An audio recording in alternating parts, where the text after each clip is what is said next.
बड़ी कमाल की बात कही है कि कर दिखाओ कुछ ऐसा कि दुनिया करनी चाहिए आपके जैसा। नमस्कार दोस्तों, मैं हूं दीपक कुमार, आपका स्वागत करता हूं अपने आरएमजी यूट्यूब क्लासेज में। दोस्तों, आज का वीडियो जनरल अवेयरनेस का है, जिसका पार्ट नंबर 2 है। दोस्तों, यह आपके आने वाली सभी प्रतियोगी परीक्षाएं जैसे SSC, CGL, railway, NTPC, banking तथा अन्य प्रतियोगी परीक्षाओं के लिए काफ़ी महत्वपूर्ण है। तो चलिए दोस्तों, हम लोग क्वेश्चन शुरू करते हैं।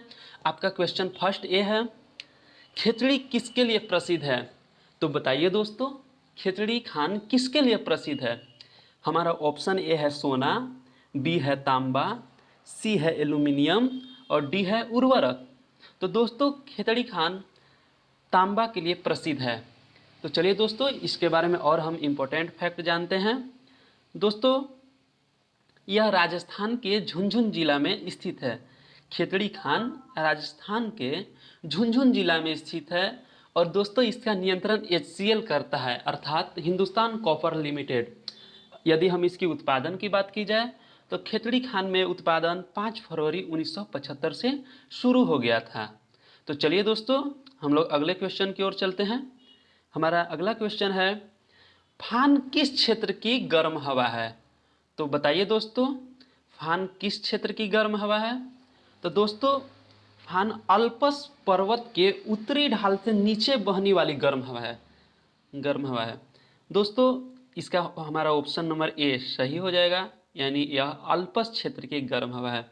दोस्तों, इसका सर्वाधिक प्रभाव स्विट्जरलैंड में देखा जा सकता है, जिसके कारण वहाँ जो अंगूर होता है उस समय से पहले ही पक जाता है। तो चलिए दोस्तों, हम लोग अगला क्वेश्चन की ओर चलते हैं। हमारा अगला क्वेश्चन है, ईरान की मुद्रा क्या है? तो बताइए दोस्तों, ईरान की मुद्रा क्या है? हमारा ऑप्शन ए है दोस्तों रियाल, बी है डॉलर, सी है रुपया और डी है दिरहम। तो दोस्तों, ईरान की मुद्रा रियाल है, यानी हमारा ऑप्शन नंबर ए सही हो जाएगा। अब बात करते हैं दोस्तों हम अन्य ऑप्शन की। तो डॉलर बहुत देशों की मुद्रा है, जैसे ऑस्ट्रेलिया, न्यूजीलैंड, अमेरिका तो और ये देशों की है। और रुपया की बात करें दोस्तों, यहाँ पे सॉरी, ये रुपया होगा,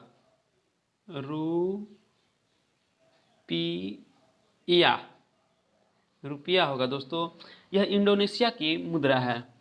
और दिरहम की बात करें तो यह यूएई का है, अर्थात यूनाइटेड अरब अमीरात की है।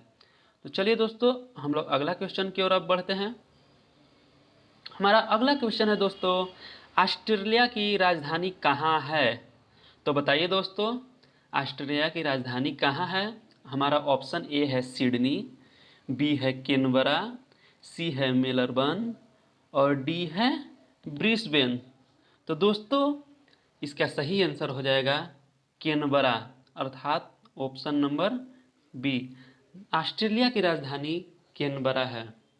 तो चलिए दोस्तों, हम लोग अगले क्वेश्चन की ओर चलते हैं। दोस्तों, यदि आपको हमारे क्वेश्चन समझ में आते हैं तो हमारे वीडियो को लाइक कीजिए, शेयर कीजिए तथा सब्सक्राइब भी करते जाइए। दोस्तों, आपको शेयर करने से आपको सभी दोस्तों में काफ़ी महत्वपूर्ण इसका फ़ायदा होगा, तो उन लोगों को भी समझ में आएगा। तो चलिए दोस्तों, अगला हमारा क्वेश्चन है, सेमोंग जनजाति का निवास है, अर्थात सेमोंग जनजाति किस स्थान पर निवास करते हैं? दोस्तों, हमारा ऑप्शन ए है मलेशिया, बी है अफ्रीका, सी है कलाहारी और डी है टुड्र प्रदेश। तो दोस्तों, सेमोंग जनजाति मलेशिया में निवास करते हैं, यानी हमारा ऑप्शन नंबर ए सही हो जाएगा। दोस्तों, इस जनजाति को विश्व के खतरनाक जनजातियों में से एक माना जाता है, क्योंकि ये इंसानों से अधिकतर समय दूरी बनाकर ही रहते हैं, जिसके कारण वहाँ इंसान की भाषा तथा उनकी भावनाओं को ये समझ नहीं पाते हैं। तो चलिए दोस्तों, हमारा अगला क्वेश्चन है, धीमी गति से चक्राकार घूमते गैस के बादल को क्या कहते हैं? तो बताइए दोस्तों, धीमी गति से घूमते गैस के बादल को क्या कहते हैं? हमारा ऑप्शन ए है निहारिका, बी है प्रोटोस्टर, सी है अभिनव तारा और डी है मंदाकिनी। तो दोस्तों, इसका सही आंसर हो जाएगा निहारिका, यानी कि धीमी गति से चक्राकार घूमते गैस के बादल को निहारिका कहते हैं। तो चलिए दोस्तों, हम लोग अगले क्वेश्चन की ओर बढ़ते हैं। हमारा अगला क्वेश्चन है दोस्तों, किस प्रदूषण के कारण आज अधिकांशतः लोग ब्रोंकाइटिस नामक रोग से पीड़ित है? तो बताइए दोस्तों, किस प्रदूषण के कारण यह रोग से पीड़ित है? तो दोस्तों इसका सही आंसर हो जाएगा वायु प्रदूषण, अर्थात ब्रोंकाइटिस नामक रोग वायु प्रदूषण से होता है।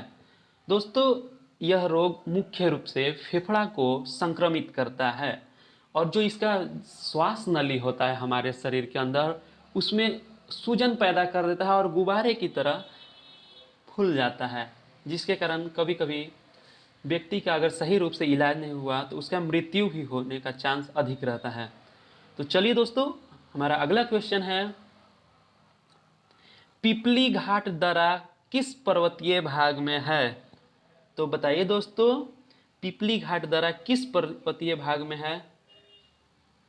तो दोस्तों इसका सही आंसर हो जाएगा अरावली। इसका सही आंसर दोस्तों अरावली हो जाएगा।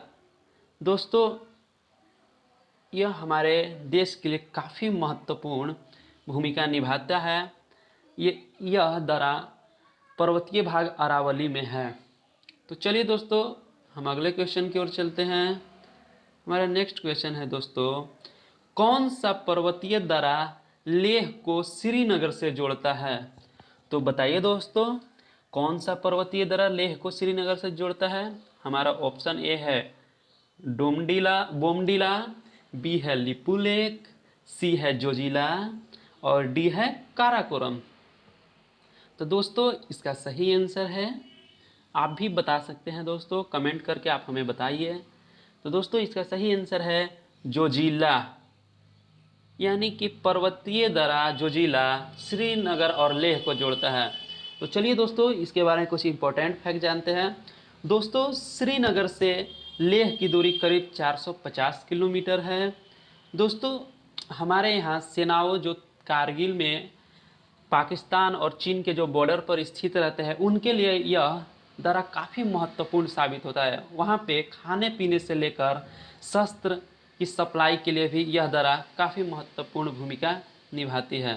साथ ही युद्ध के समय में भी यह काफ़ी महत्वपूर्ण है। तो चलिए दोस्तों हम अगले क्वेश्चन की ओर चलते हैं। हमारा अगला क्वेश्चन है दोस्तों, भारत की सबसे अधिक 2 नौगम्य नदियाँ कौन सी है? तो बताइए दोस्तों, सबसे अधिक नौगम्य नदी।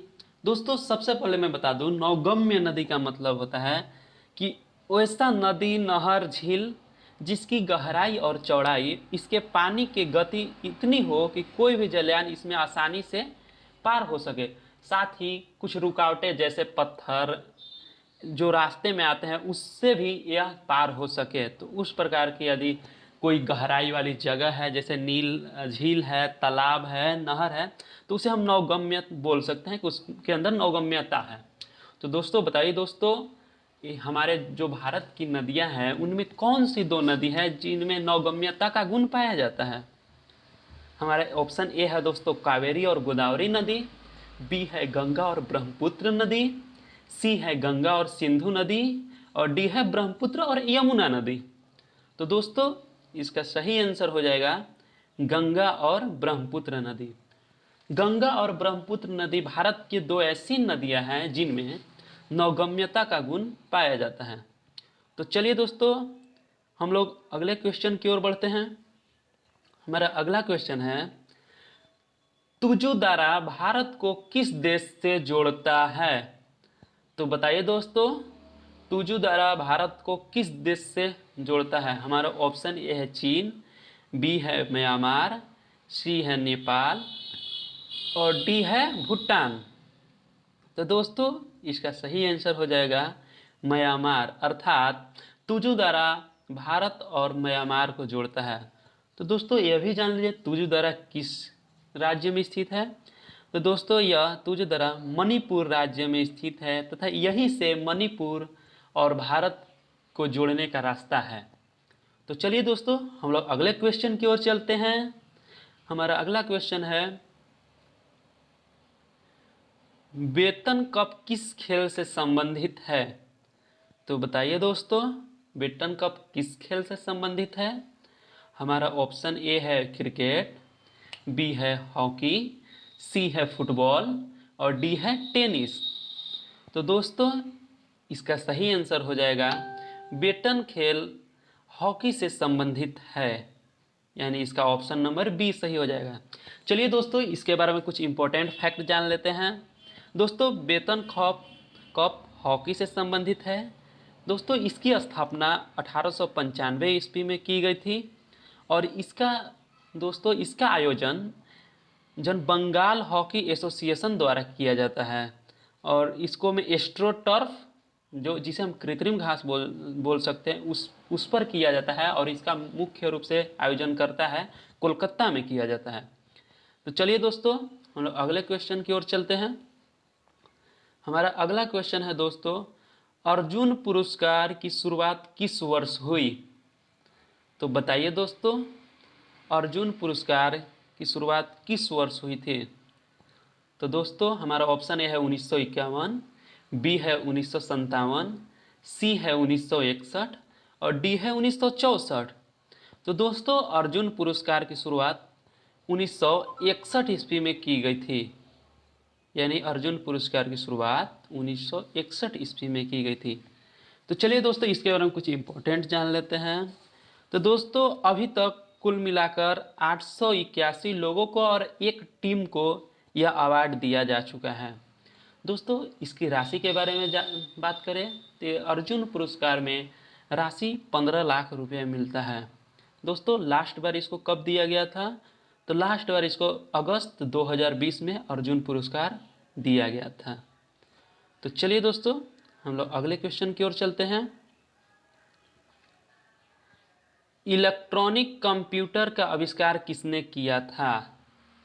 तो बताइए दोस्तों, इलेक्ट्रॉनिक कंप्यूटर का आविष्कार किसने किया था?